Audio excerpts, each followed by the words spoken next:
Welcome back to Reflections Unfiltered. I'm Eden Callahan, and I'm here with John Harvey.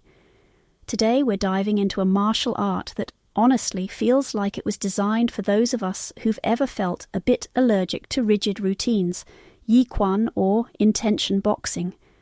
Yeah, Eden, I'll admit, when I first heard about Yi Quan, I thought, wait, you just stand there, no forms, no katas, no endless repetition. Yeah, it's almost subversive. Wang Xiangjai, the founder, basically looked at the whole tradition of martial arts and said, let's strip it all back. What if the real power isn't in the muscle but in the mind? That's a radical move, especially in early 20th century China, where lineage and form were everything.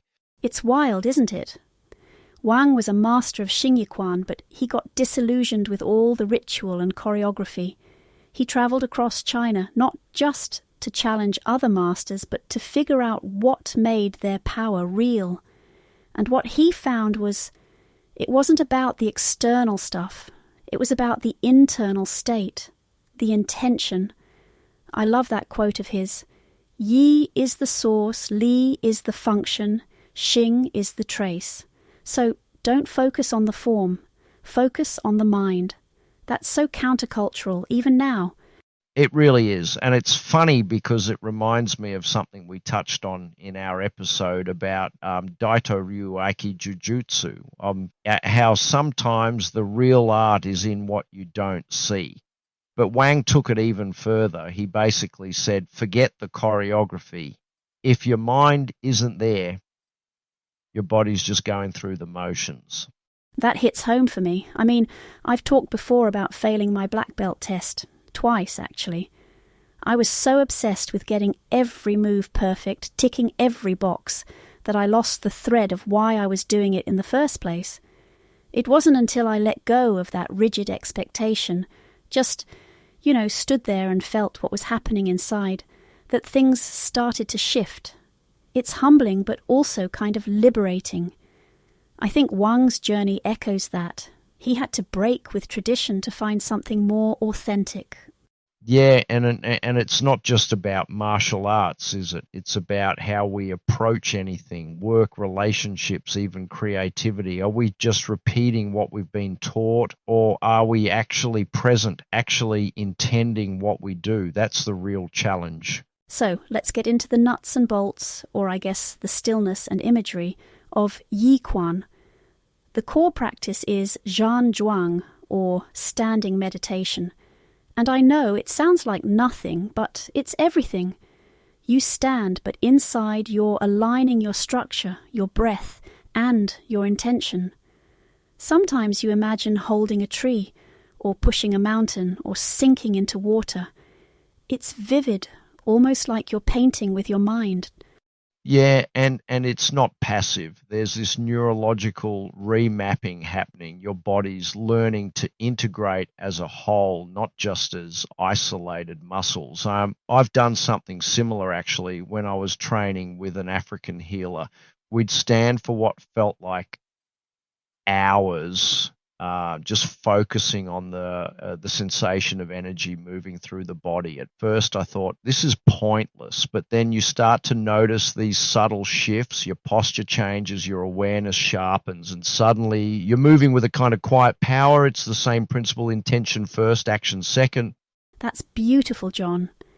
And then there's Shili, testing force. You make these tiny, almost invisible movements, but you're imagining, say, pushing through thick honey. It's not about brute strength. It's about feeling the connection, the pressure, even when there's no physical resistance. It's so different from the martial drills I grew up with, where everything was about speed and impact. Exactly. And then you've got mo ka bu, friction steps. You walk as if you're sliding over ice or sandpaper, always rooted, always guided by intention.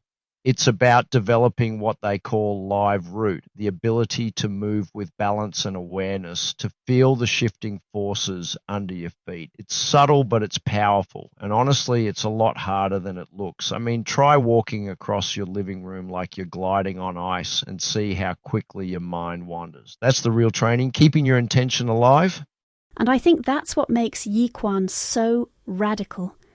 It's not about adding more forms, more drills, more complexity. It's about stripping everything back until only the essential remains. And that essential is intention. It's a bit like what we talked about in our Yang episode, the art of balance. But here, it's the balance between doing and being. Well, let's talk science for a second. What's fascinating is how Yi Quan lines up with what we now know about neuroplasticity. When you use mental imagery, like in Zhuang or Xu Li, you're actually creating new neural pathways. It's the same mechanism elite athletes use for visualization, or what's used in stroke recovery. Even standing meditation can modulate your brain waves, making you more body aware and less stressed.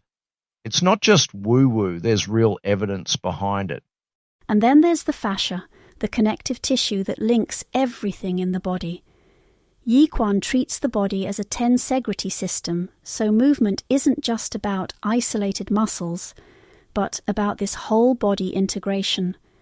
You develop what they call 6-directional force: up, down, left, right, forward, back. It's a harmonious cascade, not brute strength. I love that line. The intention must arrive before the hand. If you think it, it is already there. And that's what sets Yi Quan apart from other internal arts. If you look at Tai Chi, there's a lot of form and flow. Xing Yi is more about linear force. But Yi Quan, it's minimalistic, almost Zen. No show, no pattern, just essence. It's about presence and root, not about looking good or following a script. And that's a tough sell in a world obsessed with doing more, achieving more, showing more. But that's also where its power lies. Yi Quan has applications way beyond combat. It's used in physical therapy for balance and neurological conditions, in athletics for fluid movement and injury prevention, even in corporate leadership for decision-making and presence. The challenge, though, is that it looks like you're doing nothing, and in a culture that values busyness, that can be hard to swallow.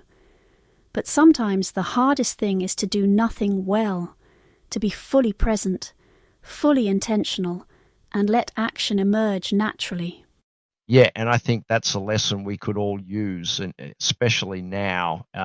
In a noisy world, reclaiming intention, whether in movement, in work, or just in how we show up for each other, might be the most radical thing we can do. So if you're listening and you're curious, maybe try standing still for a few minutes today. See what happens. You might be surprised. That's a perfect note to end on, John. Thanks for sharing your stories and insights. And thank you to everyone listening, whether you're standing, sitting, or gliding across your living room. We'll be back soon with more reflections, more questions, and hopefully a bit more intention. Take care, John.